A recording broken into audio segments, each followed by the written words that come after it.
Conference. Good evening. Good evening. What a pathetic little protest outside. I don't know about you. I don't know about you, but if it's a choice between a group of people talking about the future of their country and a group of people who are blocking kids from getting to their swimming lessons, I know whose side I'm on.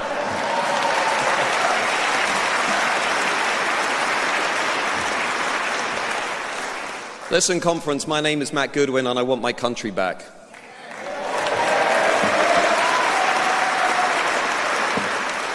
That's why we're all here today. That's why so many people are watching us online, on YouTube, on the Instagram, on Facebook. I believe in our remarkable identity. I believe in our history. I believe in our collective memory. I believe in all of the things that these islands have produced. I believe in all of the things that our parents and their parents and their parents have put together over generations. I believe in this place that we call home. And so many people in our established political class don't believe that. The conservative philosopher Roger Scruton once said that good things, special things, are easily destroyed, but they're not easily created. And I don't know about you today, but I feel like on these islands, all of the things, the good things that were carefully put together by our ancestors, that were carefully cultivated and created, are now being destroyed by an elite minority in Westminster who don't really care about those things at all. We can all sense it, we can all feel it. We're losing something that's incredibly precious.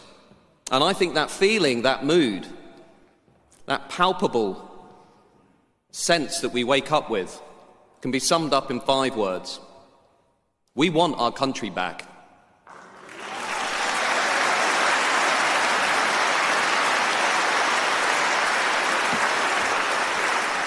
We want our country back from an elite minority in Westminster, Oxford, Cambridge, Brighton, who have absolutely no interest in representing the values and the voice of the forgotten majority in this country.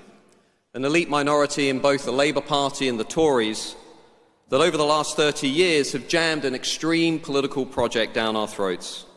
They've smashed the working class to pieces, and now that project is wholly responsible for the managed decline of our nation that you see around us today. Big state, big tax, big immigration, big debt, big spending, big welfare, big net zero, big on woke, big on anything and everything except the things that made these islands great to begin with. Individual freedom, liberty, entrepreneurship, genuine prosperity. Big on everybody except the British people and the English people. We want our country back from a hapless political class that thinks that the path to growth in this country is to give us the highest tax burden that we've seen since 1948. That tells us that we need migrants to do jobs in this country, while at the same time funding 6 million British people to sit at home on out-of-work benefits.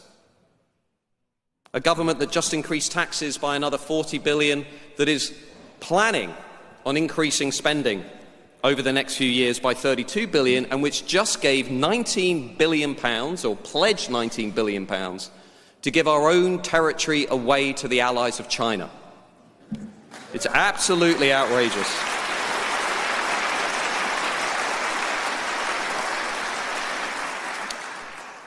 We want our country back from the established political parties, the Uniparty, who promised us that we would return to being an independent, sovereign, self-governing nation, but which over the last 10 years or so has completely lost control of our borders, allowing more than 1 million illegal migrants to settle, to work, to live in Britain, who, let's be honest, not all of them, but many of them hate who we are, they hate our culture, and they hate our way of life.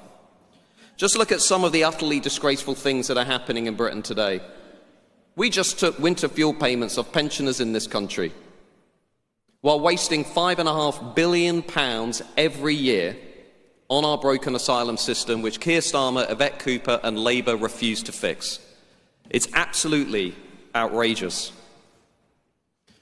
We are inviting people into this country who, as the evidence shows, are more likely to commit crime and who are a net fiscal cost to our national economy, meaning they're taking more out of the economy than they're putting in. Even the government's Office for Budget Responsibility now accepts this fact, that on average, each low-skill, low-wage migrant coming into Britain is costing you, the taxpayers, around £500,000 over the course of their lifetime.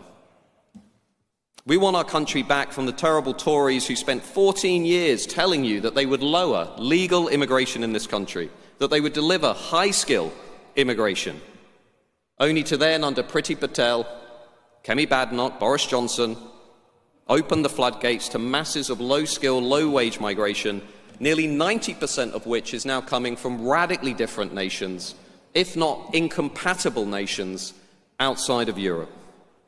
You know, they tell you to trust the expert class, but here's one statistic tonight I want you to remember.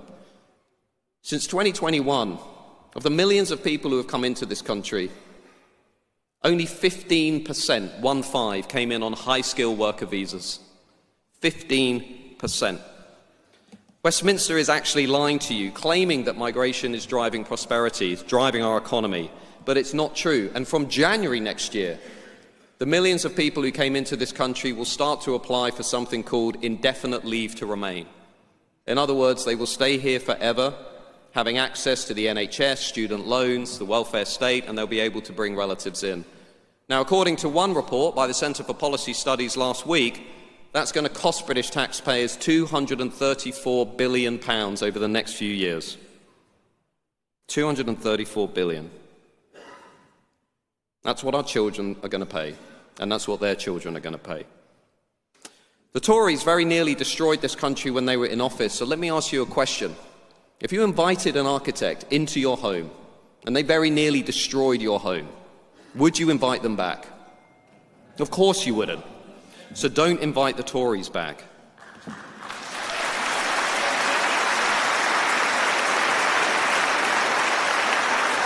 You know,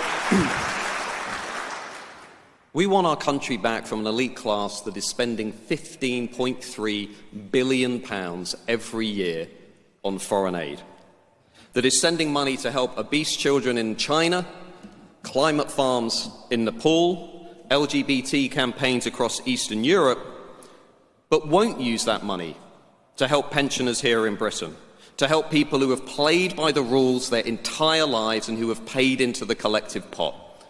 I think that's absolutely outrageous.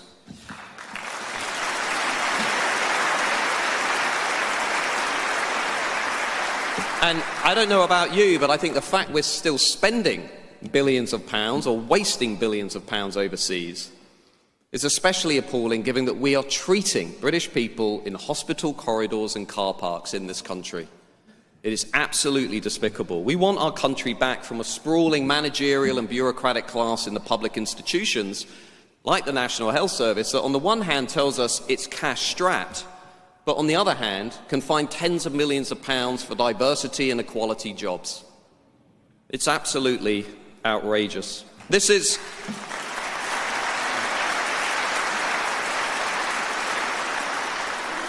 the diversity industrial complex. This is the movement that's symbolised by the likes of Labour Mayor Sadiq Khan, Keir Starmer and the celebrity Wokarati, who are utterly obsessed with every kind of diversity except diversity of thought and diversity of opinion, like those guys outside. And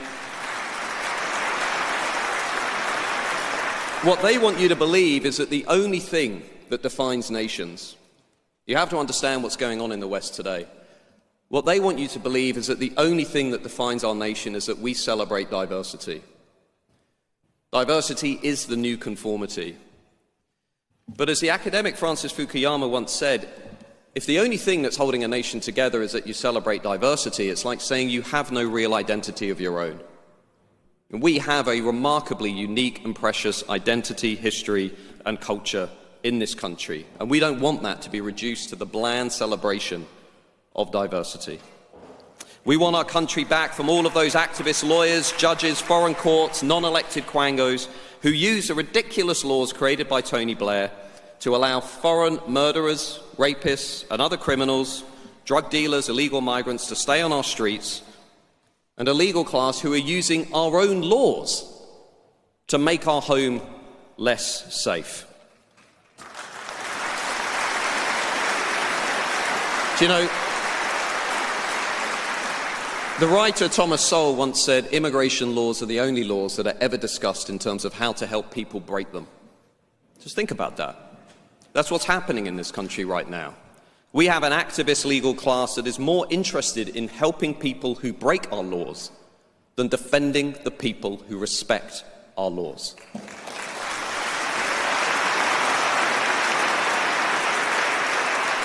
We all know the hideous examples. We've seen them in the newspapers in recent weeks.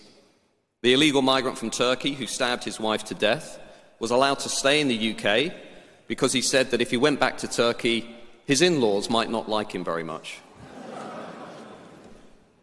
The asylum seeker from Iraq who's been allowed to stay in Britain after his mother refused to hand over his identity documents. The Jamaican drug dealer who ruined British families by dealing cocaine, by dealing heroin, and then was allowed to stay in Britain to avoid deportation because he said it would breach his right to a family life.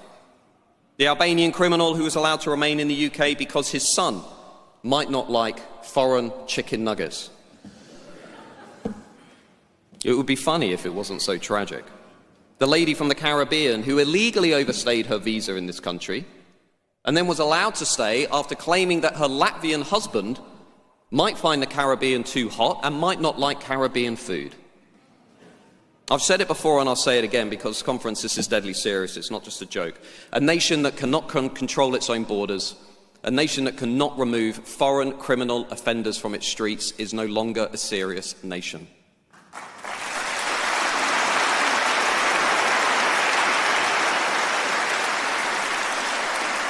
So what would you do to fix these problems, they'll say in the newspapers tomorrow? Very clear. We leave the European Convention on Human Rights.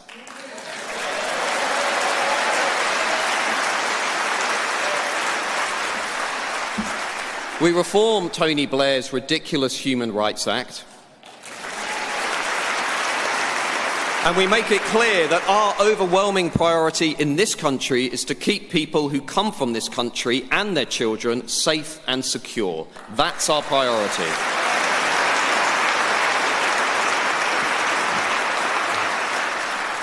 And let me tell you, I want this country back from politicians in Westminster who've talked endlessly about George Floyd, who've talked endlessly about Stephen Lawrence, and for much of the last 40 years, they never said anything about girls like Lucy Lowe, Charlene Downs, and Victoria Agoglia,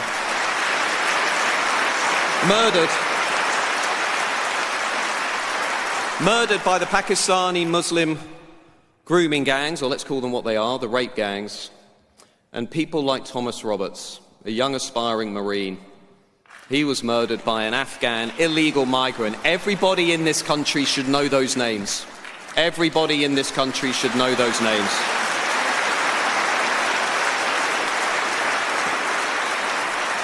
Labour leaders like Keir Starmer and Angela Rayner rushed to take the knee, to express solidarity with a revolutionary social movement that hates the West.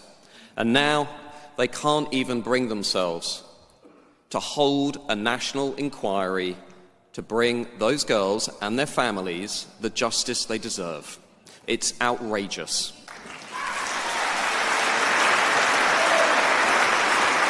And I don't know about you, but I'm pretty sick while we're here of the legacy media class, some of whom are in the room, complaining endlessly about Elon Musk intervening in our debate to highlight the rape gang scandal. Well, let me just be clear about this. If you'd been doing your job, if you'd been searching for truth, if you'd been taking the rumours of rape gangs seriously from the 1980s onwards, we wouldn't need Elon Musk to intervene in our national debate.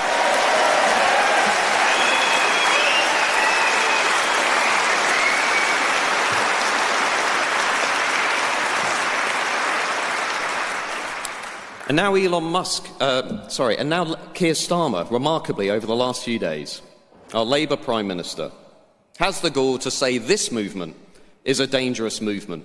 This movement is a danger to the country's working class. Just like after Southport, just like after the rape gang scandal, Keir Starmer decided to dismiss millions of people in this country as jumping on the far-right bandwagon. I'll tell you what's dangerous. Dangerous is imposing mass uncontrolled immigration on a nation that never voted for it, that does not want it, while deriding anybody who voices concern about it as far-right. That's dangerous.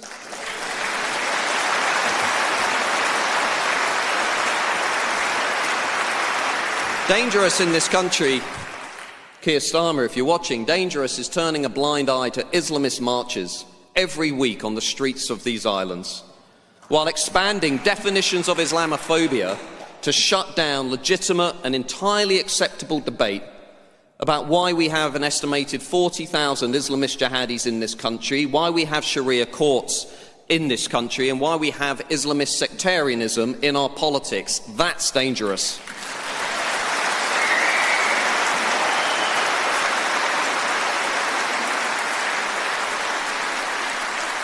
Dangerous is losing control of our borders and then just shrugging your shoulders, lying to people by telling them that you're bringing down the numbers of small boats. They're up 15%, while at the same time using draconian laws that are sending police officers to people's homes on these islands simply because of something they happen to share on Facebook in their own home.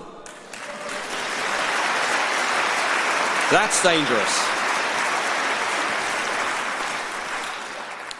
And dangerous, I think, is telling the British people that you're on their side while delivering a two-tier justice system, letting sex offenders skip jail while locking up people who have written some hard truths on social media. And I won't take any lectures from the Labour Party as to who stands up for the working class, because let's not forget, it was the Labour Party that opened the doors to mass uncontrolled immigration, to a rampant globalisation that smashed the working class in this country, alongside net zero, to pieces.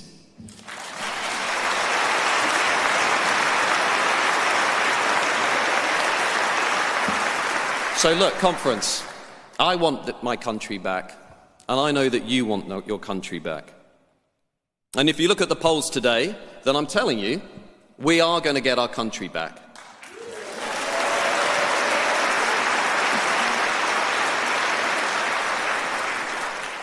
But we're not going to do it without your help. This movement needs people to stand, put their heads above the parapet, become councillors, become party members, put yourselves forward at the next election. Chuck in 10 quid, 25 quid. This party needs the hard-working, tax-paying, patriotic, forgotten majority to do their bit. That's the way this country's always worked. It's the ordinary people in this country that get things done. It's the ordinary people who push forward to change our relationship with the European Union. It's the hard-working, tax-paying people in this country who reminded Westminster that they were woefully, utterly out of touch with what was going on outside of London in areas like this. So let's get out there, conference. Let's take back our country. Thank you very much.